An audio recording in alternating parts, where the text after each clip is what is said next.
ఎక్కడి నుంచో వచ్చి మా ఇంట్లో దొరి నువ్వు నన్నే అంటున్నావు. పెద్ద పుల్లి వచ్చి పట పట పండు కొరుకుంటే నా మీదకే వస్తున్నావే నువ్వు. జయ శ్రీ గాయత్రి మాతాకి. ఎవరనుకుంటేవే నన్ను ఏమనుకుంటేవే, ఎవరనుకుంటేవే నన్ను ఏమనుకుంటేవే,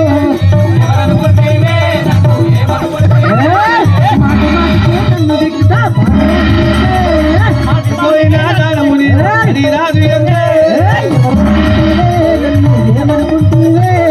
ఎవరనుకుంటేవే నన్ను ఏమనుకుంటేవే,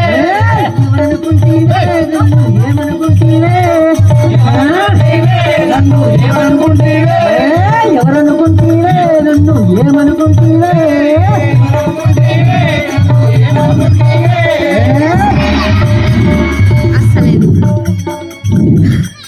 జై శ్రీ గాయత్రి మాతాకి. ఏ మురుకురావా, నన్ను ఎవరనుకుంటున్నావే?